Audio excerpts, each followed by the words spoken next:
How's it going, guys? Welcome back to TheBlueShifting and welcome back to Katawa Shoujo. Last time was a lovely episode. But it had its stuff in it that's making me a little nervous. Emmy apparently has been told that she needs to get off of her legs and to take a break from running so she can heal from an infection, which, granted, infection could kill her if it were not treated. And it was very emotionally tough for her.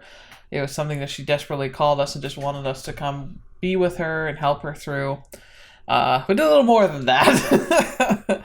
But, one thing led to another, and no one wanted to stop, and it probably was a good thing in general. But it's not going to solve issues, and so there's a lot of problems that are going to be coming up. For instance, like if she's going to be struggling to get around her own place, like, will she need help, like, getting prepared for school? Who's going to help Rin get prepared for school? What's it going to be like when she has something that she uses as her way of banking and dealing with stress suddenly taken away from her? What's going to happen? Will she spiral into kind of a cycle of just of pain and misery and eventual self-destruction? I don't know.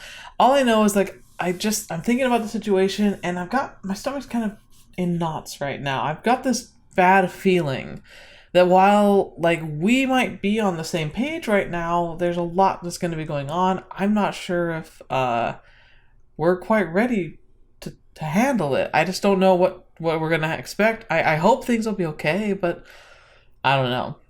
Maybe it's just the writer's instinct in me. It's telling me that some kind of wrench is coming into this. But even despite, like, patterns of story writing, I still feel like there's something on the horizon. And something's not going to be pleasant, and I'm going to hate it because I'm freaking invested now. I really like these two, and it's going to be heartbreaking if something terrible happens. So I guess let's just see. Hopefully things go well. So, the sunlight breaks through the window shortly before my alarm ruins the morning silence. I feel sore. The events of the previous evening suddenly intrude upon my consciousness, and I find myself blushing. Oh, now you're blushing. That was an eventful evening, and it explains perfectly the soreness in my lower back. Oh, jeez. Yeah. The walk back, as I recall, had been rather tense. My trousers having been soiled, I had washed them off in the bathroom before going back to my room. But there was still a fairly obvious looking stain on the front. Yeah, it would have been like going like a Mission Impossible style, like creeping down, hiding behind banks, and just like I guess effectively this is the walk of shame. Fortunately for me, the only person I ran to on my way back was Kenji, and he didn't notice a thing. Thankfully, well, apart from my being in the general vicinity. Of course, he'd asked me how the night went, whether or not I'd learned anything of importance. My sneaking suspicion that he and the librarian were involved at one point. I don't even know if I opened my mouth to answer. I was too tired to care. And this morning, I admit that I'm feeling pretty worn out. Still, Emmy promised to meet me at the track, and I'd hate to disappoint. She is indeed waiting for me when I arrive. It is weird seeing her in that chair, which is really funny because it shouldn't be that weird, but for some reason it is weird. Doing her best to look cheery, despite the fact that she's sitting in a wheelchair. I wave to her and begin stretching. You're early. Emmy frowns and shakes her head. Ridiculous. You're late. Overslept, Hisao? I'll tuck her down? Yes. Well, at least she seems more like her old self. As expected, she didn't seem to be shy about mentioning our previous activities. Hey, you're lucky I could show up at all. All that cardiovascular activity last night, I really thought I'd have to see the nurse afterwards. Emmy laughs out loud, and then her face suddenly becomes concerned. Hey, that's not, I mean, you're not... Go on, spit it out. It's just that it would be hard to explain if you had an episode while we were... Oh, now that she mentioned it, it really is a legitimate concern. True. Maybe we should count ourselves lucky, because last time, like, I mean, wasn't like the whole like confession of his crush like enough to send him over the edge? Yeah, that was pushing. Well, to be fair, he's been working out, man. He's gotten some strong muscles. I think he handled it just fine. I certainly hadn't thought of it last night. Of course, other more pressing concerns have been at hand. Literally. Well, I don't think anything we do is going to be any more of a strain than these morning runs, and I'll handle those fine, so... Amy considers the point. A devious light appears in her eyes. Oh no. She's like, well, let's see. Maybe we are trying hard enough. Say. The light vanishes and Emmy grins ruefully at me. I can't help but feel vaguely suspicious. I seem to have forgotten a pair of gloves. What do you need gloves for? Emmy indicates the chair upon which she's seated. For this, of course.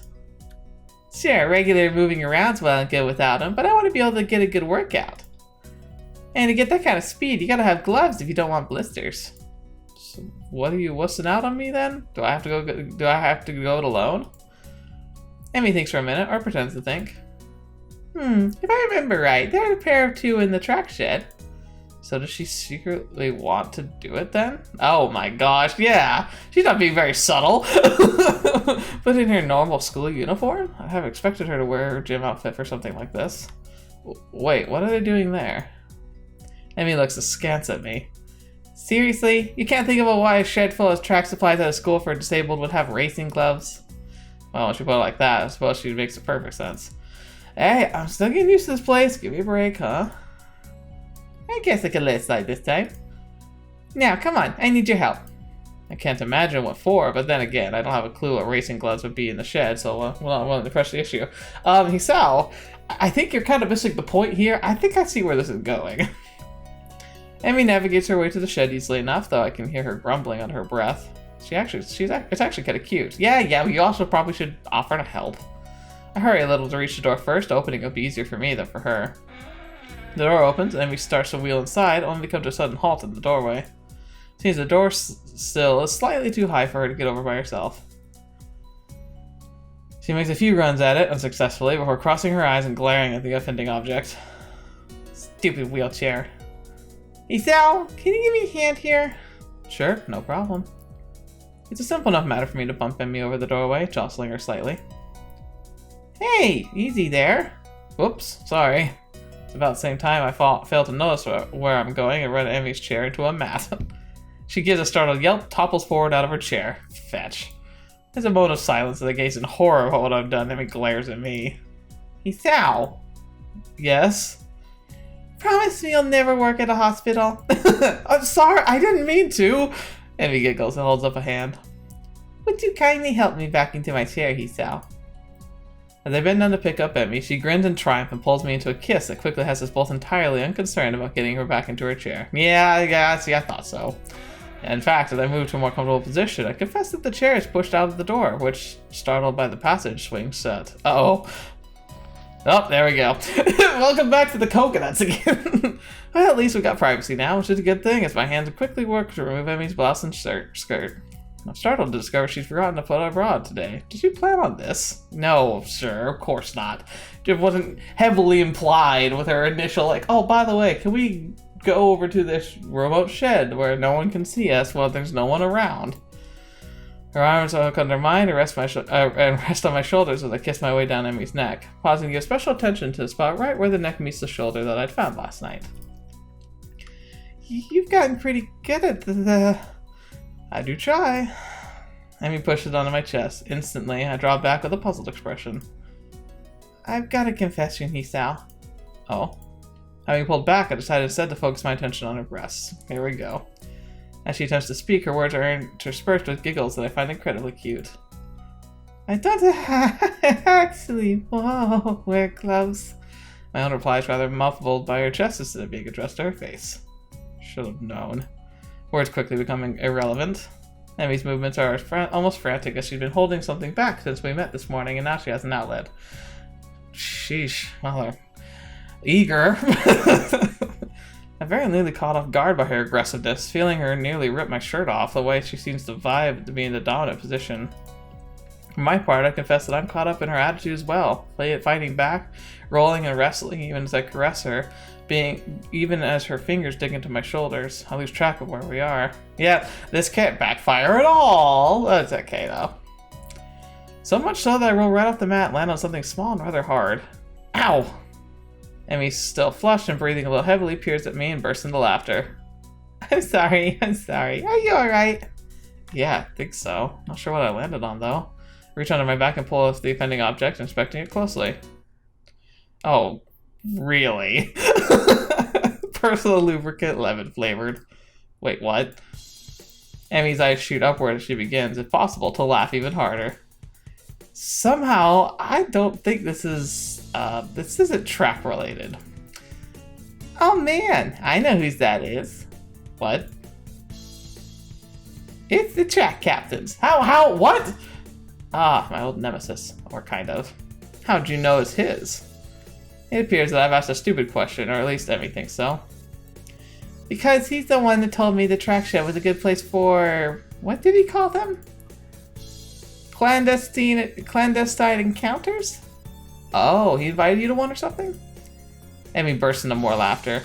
I confess the sight of naked Emmy laughing at oddly beautiful. Feel the eagerness to end the conversation and get back to what we were doing, despite my rather pointed questioning.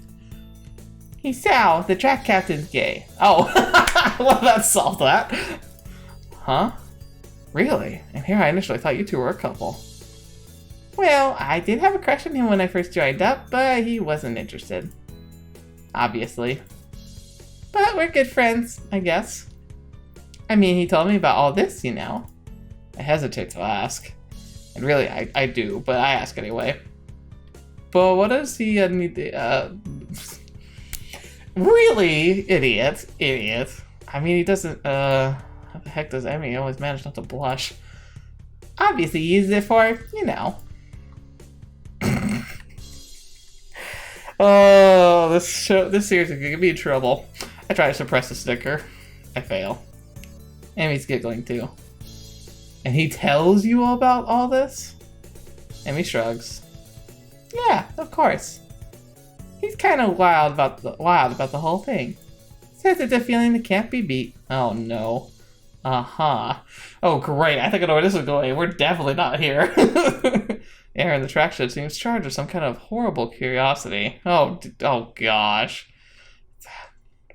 I would recommend planning ahead, not spontaneity, but whatever, Emmy. That's interesting. I suppose I'll have to take his word for it. Well... Birds outside stop chirping. The wind dies down. Somewhere, a man is drinking a cup of coffee. He freezes with the cup at his lips. We could... maybe... try it? A jaw suddenly and spontaneously unhinges and hits the floor. I freaking agree. What? Emmy's finally blushing, rubbing the back of her head ruefully. Well, it's just that we can't do what we did last night, you know? It would be a little... I wouldn't be safe, you know? I mean, it wasn't exactly a great idea last night. So, you know, we could try to see if it, is as good. Well, yeah, basically. Huh. After some more... Oh boy! Yeah, we skipped this part for sure. But it was interesting. Ooh. Sudden switch from pleasure to pain causing me to lose my balance and I fall forward on top of Emmy. Ow! Ow! I quickly roll off Emmy and prop myself up, breathing heavily and trying to ignore the pain in my crotch. This is probably where we're coming back, so, well, that was an adventure. Not sure if that's going to be a future adventure, but, well, I mean, at least they're open with each other. Emmy yelps a little as she rolls over. She grabs a couple of tissues we'd kept handy earlier and cleans up before getting her panties back on, awkwardly leaning against the wall. Still breathing heavily, I decide to sit against the wall next to her. The feeling of the cool concrete against my sweating back is a welcome sensation. That hurt in the end. Yeah, this was probably not a great idea. Emmy squirms in order to try and sit down beside me without too much pain. Judging by her wincing, it doesn't really work. Yeah, I'm gonna have words with the captain. He was clearly lying. Well, to be fair, I think it's different for guys, but yeah. The utter and absolute ridiculousness of the situation suddenly hits and I begin laughing. Emmy shakes her head and begins laughing with me. Hey, Hisao. Yeah? We're never doing this again, right? Yeah, I think my curiosity is satisfied on this one. Emmy nods, satisfied. Good. I think we should maybe stick to the basics, you know? I mean, most of this is new to me anyway. What do you mean, most? Amy grins impishly. I'll never tell. An unpleasant thought strikes me. Even more unpleasant is the thought of having to ask Amy about it. Oh no. Still, after what we've just done, it should be a cakewalk. Hey, is there a sink? Kind of like to, wash off a little. Amy's jaw drops. In the sink? Well, there's not really anywhere else to do it, is there? And I want to avoid the smell. That nurse might notice. This is the most awkward conversation I've ever had. Right there with you, buddy. Fetch, man. You're right. Yeah, there's it's on the back wall. There might be some soap, too. Thanks. There's, in fact, a little hand soap, which is better than nothing. No towel, though. Guess we'll have to drip dry. All finished? Yeah, that'll do for now. It's not like I'm going to be taking a shower after we see the nurse. Glad to hear it. Now help me find my clothes. You tossed them somewhere. Hey, you're no better. How am I supposed to explain this hole in my shirt, Sorry, I got a little excited earlier. Jeez, these two. Takes some time, but finally we're both more or less clothed. There's a frantic moment where neither of us knows where Emmy's wheelchair is, but I recall going through the door and rescue it. Now, be more careful going through the door this time, would you? Bumps are not my friend right now. I am so sorry if we tried this. Emmy shrugs and grins.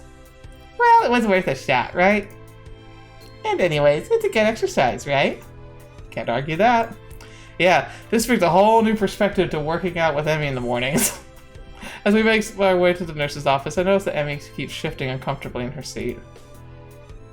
God, this feels weird. Good thing I'm in a wheelchair, he Sal. Why is that? Because now I don't have to explain to the nurse why I'm walking funny.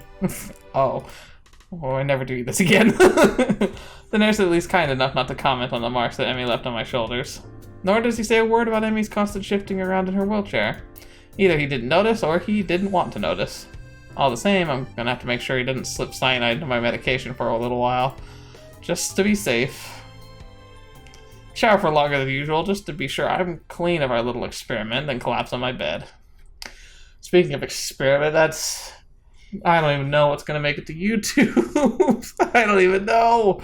Well, I mean, you know, what you do in the bedroom's your thing, and everyone's gonna be different, and we shouldn't be ashamed of things that we're willing to try and find interesting or not interesting. Guys, it's 20 minutes, so I can probably afford a nap. No, that's a bad idea. Yeah. Do I need to click? Literally, I clicked right when I should have. Who's there? Is it Kenji? That's not how the joke goes at all. I already said who's there. More importantly, what time is it? Even more importantly, what day? Suddenly catapulted into wakefulness by both the fact that my knocking still hasn't stopped and the fact that it's noon. Fetch! On a school day. Now fully awake, I can remember why I was napping. Better not give that excuse to Mato.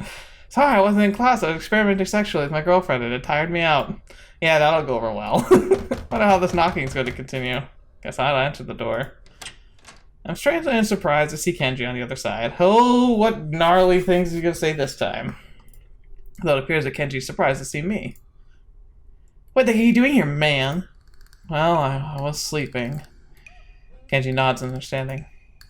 Knocked out, I see. I told you to be careful on those Ibarazaki chick, man. This is the sort of thing that happens when you're not cautious. Oh, the double meaning. He makes an attempt to look back in my head. Did she hit you with something? Or is it the drug? Stop trying to touch me. Kenji produces a flashlight and shines it in my eyes. You got a concussion? I wasn't knocked out. Maybe you just don't remember. Conversation isn't going anywhere. No, I just had a tiring morning and fell asleep. Whatever, man. If you want to be left in denial about this, I guess I gotta stop you.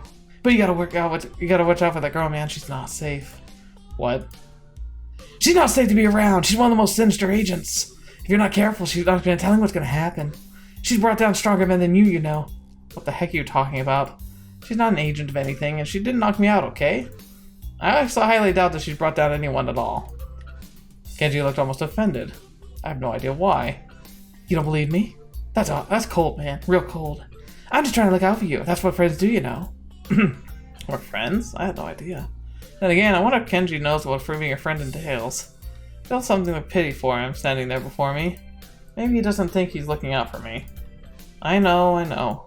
Sorry about that. Thanks for the warning. I held out my hand as a sign of peace. Kenji shakes it gingerly. Like my hand could possibly be on fire. There's an awkward silence for a few seconds before Kenji remembers that he's still shaking my hand. Anyway, I need a favor. What kind of favor? I'm out of money. No, you aren't. You got money kept in your desk under a drawer under a black notebook for emergencies. Did you ransack my room? That's not important. I don't need money anyway. He adopts a very serious tone. I'm about to undertake a major op. It'll blow this whole conspiracy wide open if I'm right. But it's dangerous, so I need you to do something for me in case I don't come back. Sure, man. Anything. What the heck is he planning on doing? Should I be telling someone about this? If I go missing, wait 3 days, and then mail my journal off to the newspapers. It's hidden in my room under a false bottom on one of my desk drawers. How did I get in your room? I don't have a key. Kenji looks at me like I'm crazy. So pick the lock! You know how to do that, right? It's an important skill to learn at a young age. Yeah, of course I know how. I'll be sure to, do that for you if you go missing. I don't think I want to read Kenji's journal. Either way, Kenji seems pretty happy that I've agreed to do this thing for him. Great, man, great. I'll see you around. I got stuff to do. And he's gone, dashing down the hallway.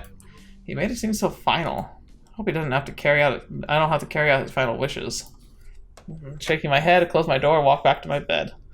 Well, I guess I should go to class. I'm only catching the last half of the day. But I've come this far without going to class today. And I did want to read more of that Hawking book Muto let me. I'm sure he'd understand. Oh, yeah, I'm sure someone understood. I bet you this is the class president. This time the nose jerks my attention from the book. An experience not unlike being woken up. Who's there? Me! Aren't you glad? The voice is muffled through the door, but unmistakably Emmy's. I hop up and open the door, smiling broadly. Hey, nice to see you again.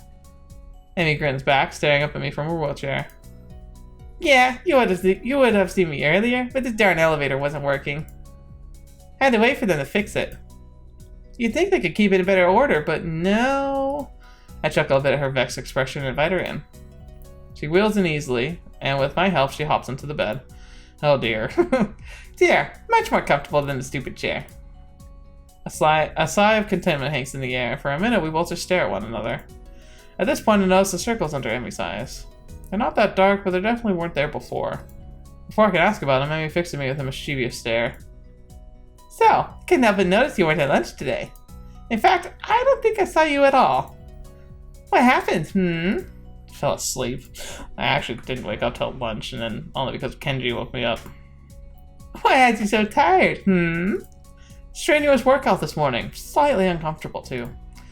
Emmy coughs, a half-hearted, half-embarrassed noise. Remind me not to do that again. No problem. It wasn't exactly great for me either, to be honest. We'll just avoid that from now on. Are you, still sore? Emmy stares at me in disbelief. What? What? It's a legitimate question. Of course, of all questions I thought I'd be asked, that's not one of them.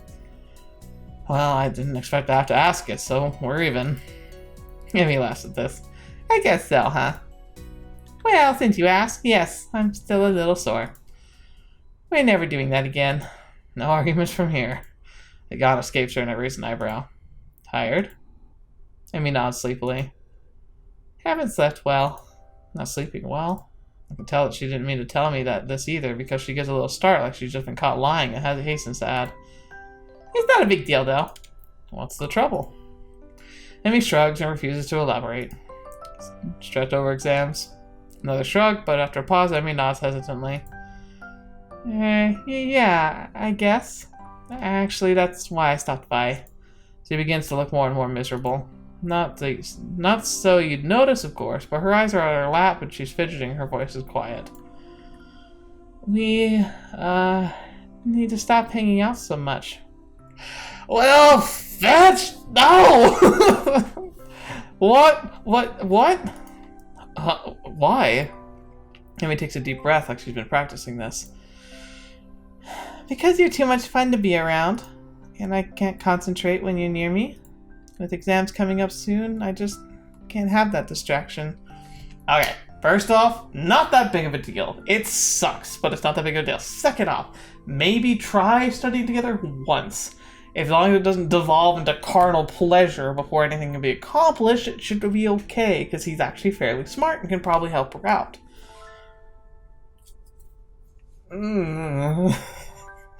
It's not fun, though.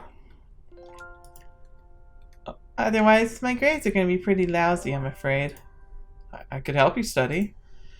She smiles at me, clearly unhappy with the situation. I'd love it if you could, but we wouldn't actually study, would we? I mean, even now, I'm trying to have a conversation with you, but I kind of just want to, not converse. Overwhelmed by my rugged manliness, I understand. That earns me a grin, at least. Amy shakes her head. Idiot, you're so full of yourself. Well, I am pretty irresistible. More or less, I guess. So, that's the situation, Isao. I have too much fun around you, and if I'm gonna get exams prepared, I need to be alone. Hey, that's okay. It really seems to have been bothering her. Besides, only a couple of weeks. We'll still see each other in the mornings and at lunch. We can just hang out after school, no problems. And after exams, we'll go on a date to celebrate them being over, okay? Emmy grins, pleased by the proposal. Yeah, sure. That sounds great. As if to signal the end of the conversation, she leans in and kisses me. The rest of the night is not spent worrying about exams. I'm sure it's not. While this would normally be the perfect place to end, that would be really short, and that's not including the part I cut out that you aren't privy to unless you play the game. So we're gonna see how it is. Let's see. It's weird how easily Emmy and I can keep from seeing each other after class now. Actually, I'd venture to say that it's vaguely disturbing. As easily as we'd come together, we seem to have split apart without much trouble. Well, I guess that's not entirely true. We've both been pretty bummed after that last night together. And we get to see each other every morning for our runs, and just our runs, I might add. Lunch too, especially enjoy lunchtime with her. We have plenty of time to talk about everything outside of school, whereas morning runs have become increasingly businesslike. I think it's because Emmy wants to make up for our foolery in the storage shed. But no matter how much we joke at lunch, I can't help feeling a little worried about her. She seems distracted more often, and I've caught her fidgeting nervously more than once. Never figured her to be someone who cared that deeply about exams, but they certainly seem to be taking their toll. Even though they haven't started. Maybe it's because, like, he mentioned how he wants to go to college, and now, like, maybe a prospect that she never really, like, considered or put much thought to is now suddenly something she really wants to be able to do because she wants to stay with him. Oh, yeah, this is weird. This is just a run-up to a deep breath before the plunge. Tomorrow, the real trials begin. Or the real exams, anyway. As for me, I actually don't feel that worried about exams at all. I'm not sure why. I mean, they're pretty important. My scores will determine my odds of getting into a good university. Heck, if I'm too Calvier now, I could spell doom for my academic career. But going into them, I feel confident that I'll come out the other side okay. Muto thinks I've got the science examination locked up at any rate. Or, as he says, the last thing you should give any trouble you to exam Isao. It's way beneath your talents. Then again, it's Muto who's telling me this. His praise of me carries the veiled implication that anything less than perfect from me would be a disappointment, which has actually caused me to fret more than I should about the exam. It's for that reason I find myself in the library after class poring over textbooks. Pretty simple things I'll look over, some formulas of velocity, a few bits about friction, a walk in the park compared to my dreaded English exam. Never was good with the languages. As I flip through my notes one more time, my mind begins to wander. After these exams are over, things should get easier. Soon we'll be graduated. Then off to college, hopefully. I remember my abortive attempt to find out what Emmy plans to do after high school. She avoided the subject pretty deftly, as I recall. Heck, it seems that just about every time I push too hard, she dances around the subject. Or distracts me through other means. Like a few days ago at lunch when Rin wasn't around. I've done it! I'm startled from my reverie by Yuko's triumphant shout. Ah! Yuko seems mortified with my sudden starting. Oh my gosh! I'm so sorry. I just got... And it was just that... As she stutters, I move quickly to calm her down before she gets too agitated. Oh, hey. My words seem ineffective. Yuko continues to work herself into a complete frenzy. And it's the library and I shouldn't be... Easy there, just calm down.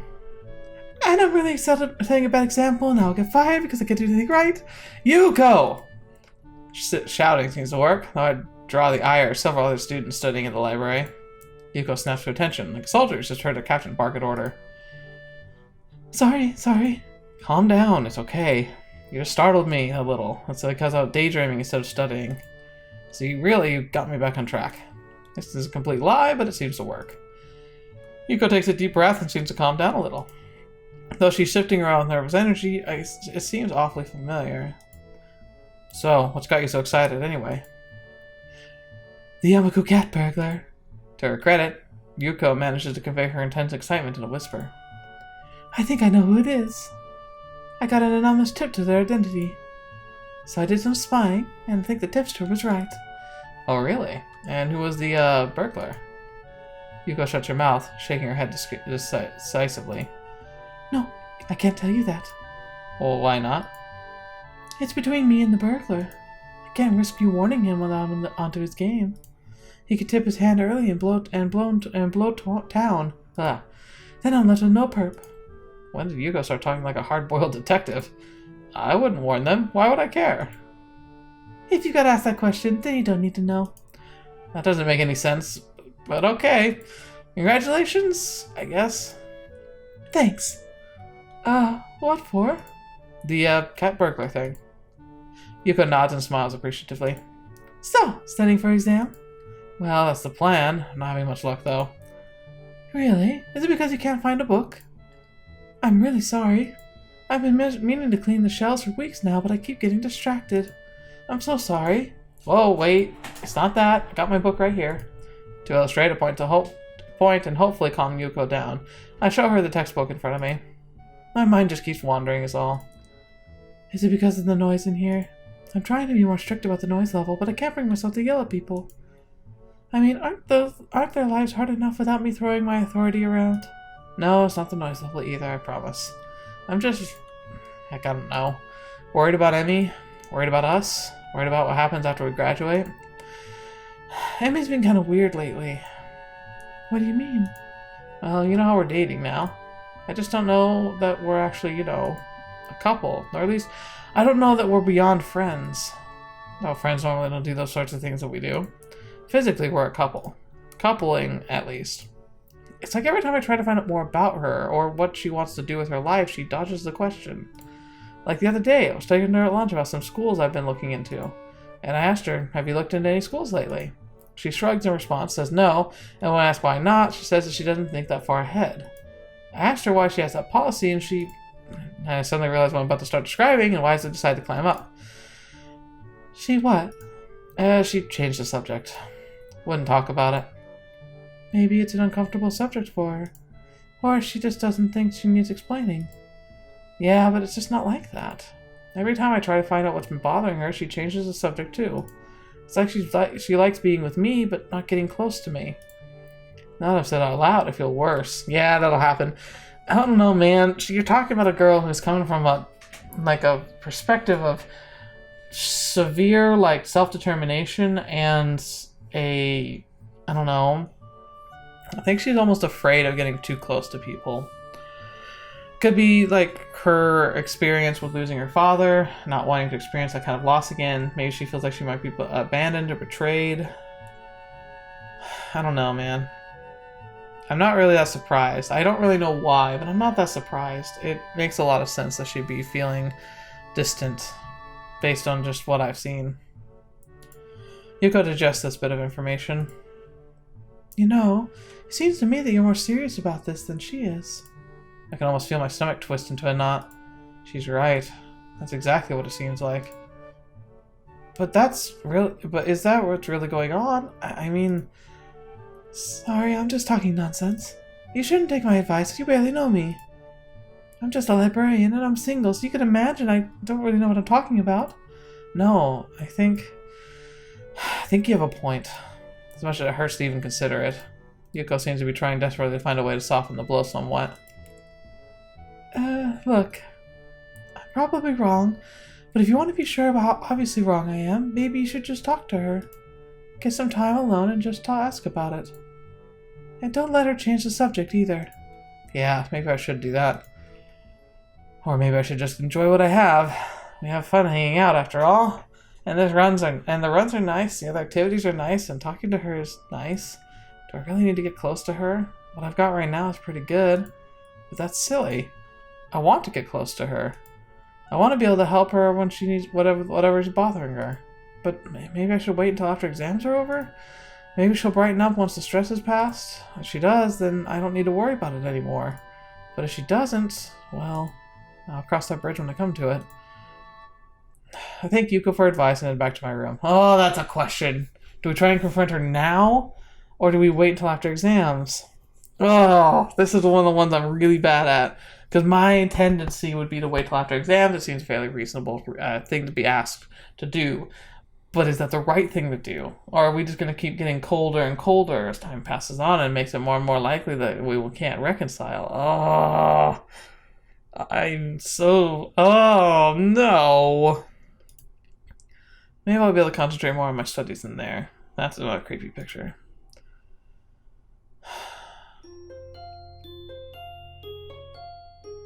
Yeah, we're gonna go a little longer. I want to go a little longer.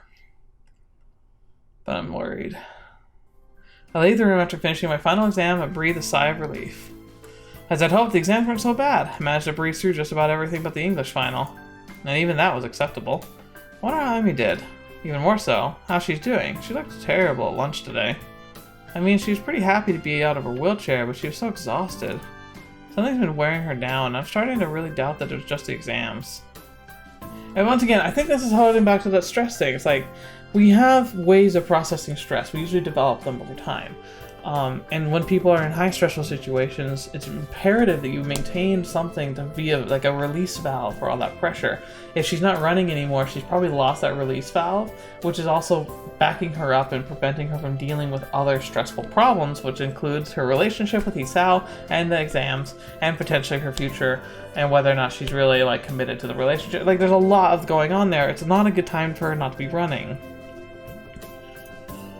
My musing is interrupted by the tap on the shoulder. Hey, Hisao. Got a minute? I suppose I can spare a few minutes, yeah.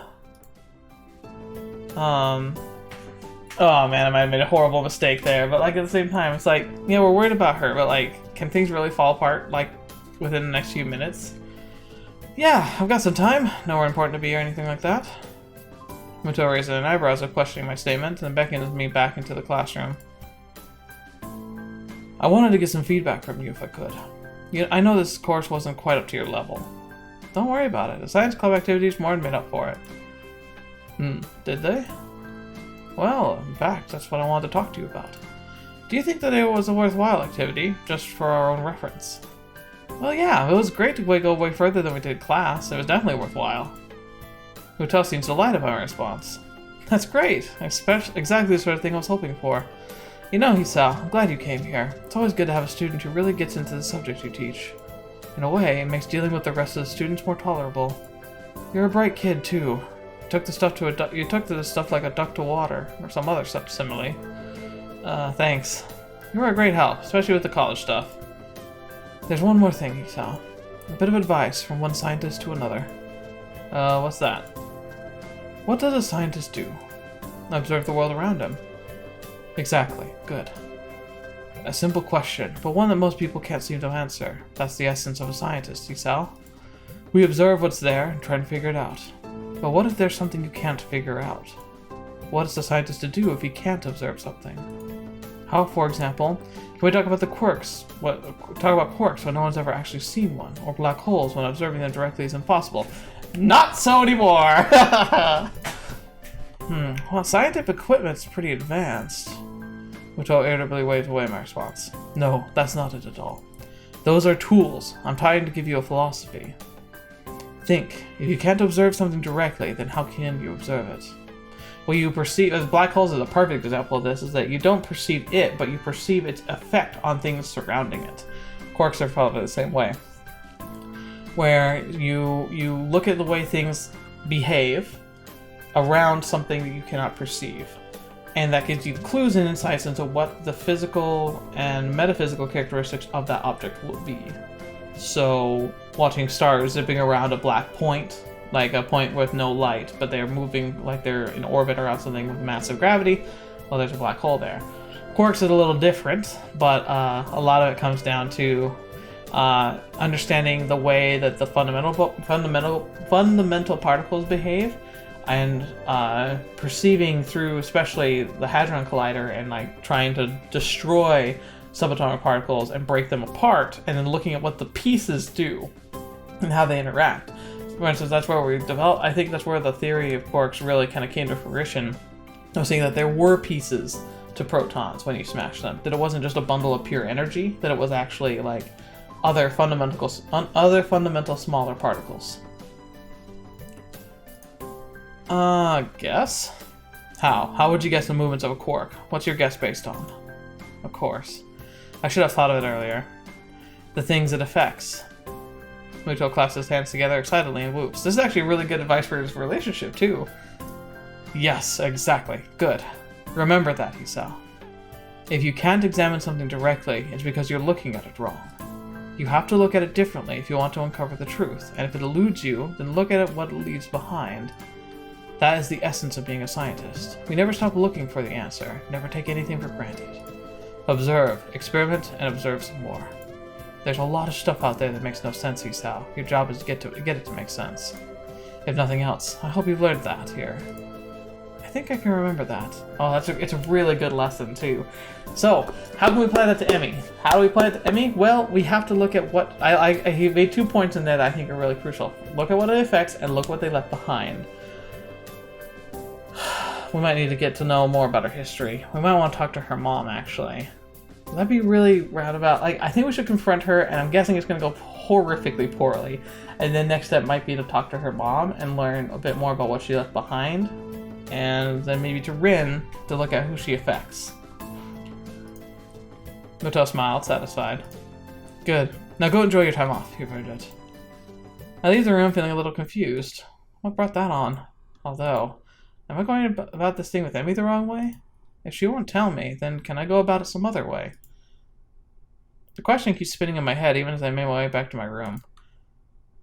What if she gets angry about it? Besides, what if it's nothing? If I go in and refuse to leave until she tells me what's wrong or something, won't that come off as clinging? I don't want to start a fight or anything over something like this. Maybe I should just drop the matter and see how she is tomorrow before I do anything. Would it be so bad to just let it go? It's not like we don't enjoy each other's company. But odd as it sounds, I really want to help her.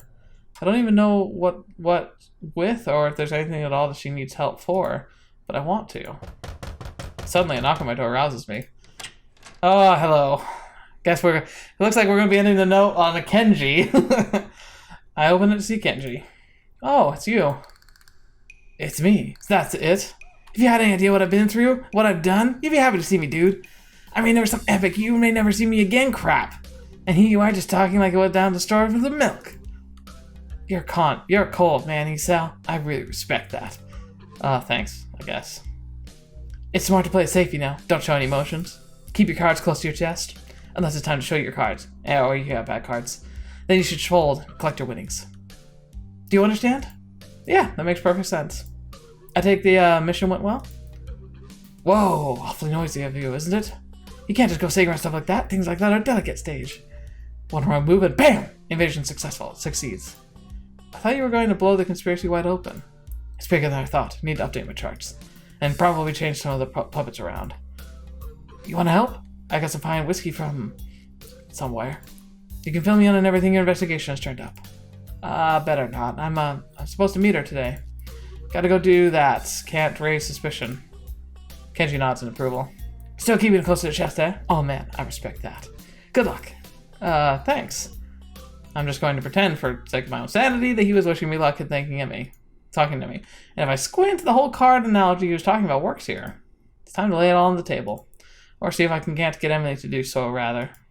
With a sense of something approaching a purpose, I head for Emmy's room. I don't want to stop. Alright, we're going to keep going. I'm going to see how this turns out, and then probably cry ourselves to sleep tonight. I'll hop up the stairs leading to her room and knock on her door. Who's there? Huh? That's odd. Her voice sounds a little choked. Hey, it's me. Thought I'd stop by. Hisao? Come on in. Did that voice right? Come on in. I reached the open door and only to find that it's locked. More and more curious. Your door's locked. Oh, yeah, sorry. Give me a minute. In a few minutes, Emi opens the door, grinning. Sorry, had to put my legs on. I was napping. Despite her grin, there's something definitely off. Emi's eyes are slightly red. It looks like she's been crying. Hey, no problem. Are you okay? Huh? Yeah, I'm fine. Just look like you've been crying. Oh yeah, Hisao. You're off to a great start on this one. What? Nah, I'm fine. I'm just happy to see you. Aww. Oh. I don't like this. I don't like the music. I don't like the way she's talking. Oh, remember that stomach clenching? It's happening again. She punctuates this with a long kiss and continues as the door slams shut behind us. I know what she wants to do now, and I'm also playfully aware of how badly I want to do it too, but I break the kiss as I wrench my self-control as it nearly kills me. Hey, wait. Amy's eyes crinkle in confusion. Huh? Wait for what? We need to talk. Isn't that supposed to be my line? And never a good thing to say? She's got a point. It's usually the lead into a breakup, or the prelude to a fight. Maybe it can be a good thing this time. Or that's the hope anyway. Uh-huh. Oh yeah, this is real great. Ooh, good start, good start. Can we at least get onto the bed? It's my first day back on these things. I'm still readjusting. Plus, the nurse said I should try and be on them less often, since running puts such a strain on them. Can't argue with that. It's a trap. We both know it, and we both don't care. Then again, it's awfully hard to get angry in a bed with the object of your affection, so maybe there's that motivation too. Oh, that music, I don't like it.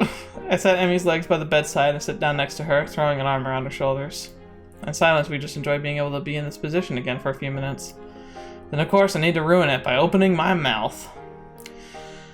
Look, I know that you've been kind of having a rough time with it lately, and I want to help you out.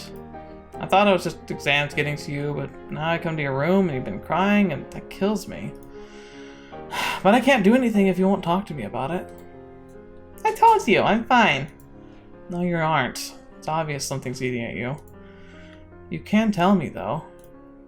There's a slight increased tension in Emmy's voice. Why is my saying I'm fine not good enough? You're concerned, I get that. That's cool. But I'm fine. It's not like you need to worry about anything. Nothing you need to worry about.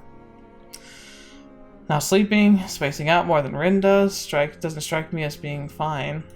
I want to help. Uh-huh. Yeah, I don't like seeing you like this. I want you to be happy, you know? I get the feeling that came out wrong because Emmy fixed me with an icy stare. So, you want to fix me, Hisao? She's definitely getting angry now. Want to swoop in on your white charger and save the day? Stop the nightmares, the phantom limb pains? Restore what's lost? Her voice catches in her throat and her tears start to flow. Well, you can't. Nobody can. Nobody will. I'm so stunned by her sudden verbal assault that I remain quiet. Dude, this is probably good. It's gonna hurt though. Buckle up. Put the hardest on. We haven't done this in a while. Buckle up, guys. This is gonna hurt. Oh boy. Neither of us is saying anything for a while. I'm surprised that Emmy tightens her grip on me rather than pushing me away. After a deep breath, she starts talking again. Look, I'm sorry. There's these nightmares about the accident. Ah, the accident, I should have known. They took her legs after all, but it never came up, of course. And I usually deal with them fine because I can run. Everything clears my head like nothing else. Just like I said, just like my best friend in high school with her writing, it's the same thing. You need an outlet. Everyone, you all need an outlet. Luckily, this is my outlet. This is probably your outlet. Like, we need something that vents the steam. And it's not enough, I think, just to watch a show. That can help, but I think it needs to be something tactile. It's visual novels. It's playing a video game. It's running. It's playing games with your family. It's talking to your friends. It's going and seeing that movie you want to watch. If you're an extrovert, then it's hanging out at parties and getting really social, engaging in community activities. You need something. It's part of the nature of humanity to be socially creatures. Even us introverts like me, we need something like it. It doesn't have to be interacting with other people, but we need a venting of some kind. And I think that passive venting is never very as effective. You need to be creating something. You need to be making something. You need to be doing something. You need to be like enhancing something. Like, it's not so much a problem for most people. You should still have it, but especially if you're struggling with stress, especially if you feel like you're at the end of your rope, you need to cling to the things that bring you joy. And I think that the more creative and the more like enhancement that you get that come with something that comes out on the other side, whether it be greater endurance through exercise, or whether it be that novel you've always wanted to write, or whether it be recognition with internet points on Reddit, I don't care.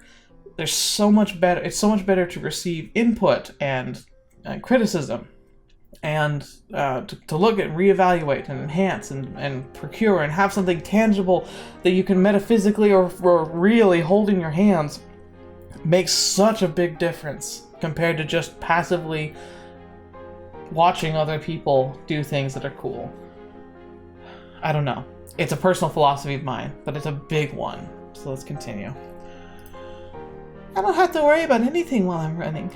I just concentrate on my breathing, on the rhythm of things. It's easier that way. Life's easier that way.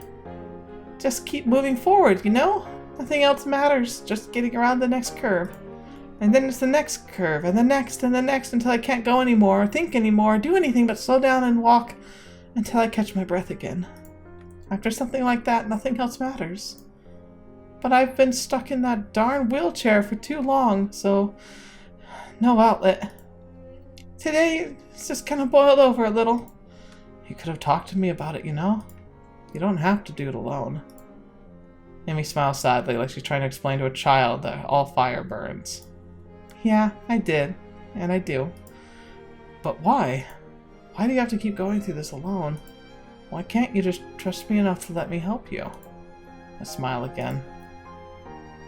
Amy leans in and kisses me on the cheek, as an almost motherly gesture. She leans her mouth closer to my ear, as she confesses this one thing to me. Because, Hisao, I've already had everything I knew ripped away from me once. I don't know what I'd do if it ever happened to me again. She pauses, as if uncertain as to whether or not she should continue. I can feel a violent churning in my gut. I know. She continues. So, I can't rely on you, or the nurse, or anyone else. Just me. That's how it's got to be. Having delivered the short speech, she looks down and covers her mouth with the back of her hand. The conversation is clearly over. I search for something to say, but I can't think of anything.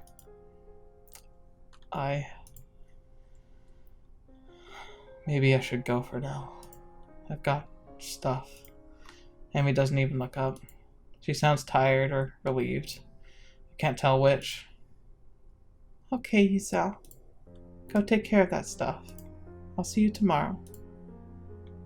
Oh boy. I get off the bed and head to the door, pausing at the doorway. Hey, Amy. Yeah? 1,000 things I want to say. I'm too mixed up to say any of them, though. After her admitting that she'll never let me close, I feel like my world's just been ripped out of me. What happened in that accident? I know she lost her legs, but that never seemed to bother her. What happened there? What scares the girl so bad that she won't accept help, even from someone she loves? I don't know. But I want to know. I want to know so badly that being denied that answer feels like a knife in my guts. Hisao? You were saying? I'm still standing in the doorway. Nothing. No, you idiot! No! You tell her you love her! Never mind. And I'm closing the door. And I'm walking down the hallway. Down the stairs. Out the door. Into the dark. Somehow I wandered back to my own room. My brains are doing a mile a minute, going nowhere fast. Can't figure out how to deal with this. I thought that moving forward was a good thing. Dwelling less on the past that I can't change. Living in the present and looking at the future. And this thing with Emmy, I'm not so sure anymore. She was saying the truth. It's simpler to look at the next curve, ignoring the path gone by. No worry about the opponent left behind, no care for the spectators on the sidelines. And unfortunately, no time to watch out for lagging teammates either. I throw myself into the bed, looking at one corner of my ceiling as if the answers were written there. No such luck, of course. She's literally running away from something, but I have not been. Have I not been doing the same thing? Trying my best to forget about my hospitalization? Am I getting better, but my health isn't going to magically fix itself? Emmy has 2 legs instead of a heart to deal with, but those aren't going to magically fix themselves either. Maybe this is just as fixed as the both of us can get. The room becomes darker and darker until I can't really tell if I'm looking at the corner anymore.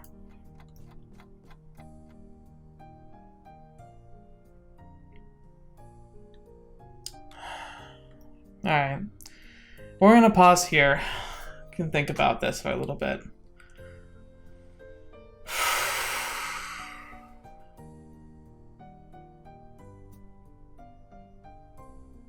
I don't know.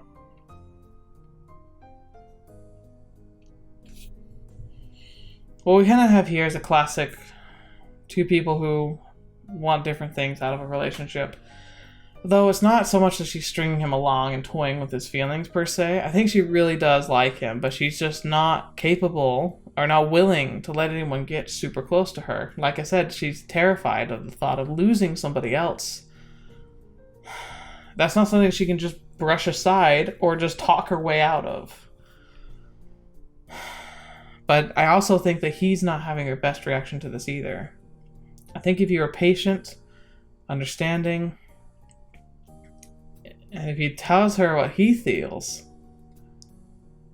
then maybe she can understand a bit better where he's coming from. That might help things along a little bit. But I think it's like Matul said, like, we need to look objectively. If we can't understand her, we have to understand what's going on around her and like where she came from, why she's here. I think we need to find out about that accident. It'd be really good if she could tell us about it, but I don't know. That was not a fun parting. That was not a good way to end this, so we'll have to see next time how this falls out. Fetch, man. Oh, this is tough. I don't know what to think about this.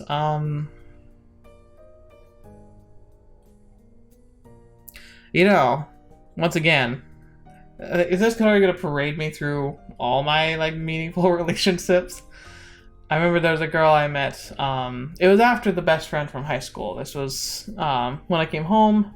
I met a girl really randomly at a Halloween party, and we recognized each other's costumes. And initially, the first date we went on was all about 2 of our friends who were really introverted and we're struggling to find someone to go out with. They hit it off at a dance that we were at. And so we, as their best friends, or at least the close friends, said, hey, what if we all went on a group date? Like, these 2 can get together, we can kind of broach, like, the awkwardness a little bit, you know, and then we'll go on the date with them, you know, but with each other. Super backfired. Because, so the couple we were trying to bring together, the date, they didn't click, they had almost nothing to say, they just kind of were awkwardly standing around each other, and nothing happened, and they never talked to each other again. Me and the other girl, however, became girlfriend and boyfriend. At the end of that day, I remember I even looked at her and was just like, this was really fun. And she's like, yeah. And I was like, I really want to try this again sometime. She's like, I think I would too. And then, like, within a few weeks, we were, like, officially a thing. And it was one of the craziest relationships I've ever been in. But we broke up in a very similar way. It wasn't so much the same thing. Like, it wasn't trauma from her past. But it was the fact that we were going to college on opposite sides of the state. And we were going to be, like, 4 hours away from each other. And while I think she enjoyed spending time with me, I don't think I was quite what she was, like, looking for in the long term. And so while she kind of wanted, like, she probably would have kept dating me and tried to get to know me better and be her better with the long distance thing, I just don't think she's willing to commit to it. So she broke it off. And she broke it off, and for me, it was kind of similar, like very sudden, blindsiding kind of way. And it was very similar to this idea of like, where like, she really liked me, but she didn't like me that little extra bit. But I thought I did. And so it was heartbreaking, but at the same time, I was at a loss what to do, like he said. So, again, it's going to hurt my heartstrings trying to remember that stuff. But you know what? Once again, these were good memories and good experiences I went through in the long run. They taught me a lot about me and about what I wanted and led me down the path that ultimately led me to happiness. So, I can cross my fingers and hope that things work out here. I really, really hope they are. So thank you so much for being here today. Thank you so much for joining me. You guys, I cut out stuff. I'm sorry, but I had to. Oh boy, I had to. But, you know, I mean, like, no kink shaming. Do what you want and be experimental with people, you know? I think it's good. Be a good scientist. He sounds always a good scientist. Oh, man. But yeah, we will continue this next week, and we will be the real fallout here. But like he said, we're going to have to sit and stew about this for a little while, so until next Friday, buckle up, guys. I'm keeping the harness on, alright? Still on here. I'm buckled up 9 ways to Sunday. Alright. But thank you so much for being here today. Thanks for dealing with my goofiness. I'm glad to have you here. So until the next video, watching me, or ever see me next. I'll see you there.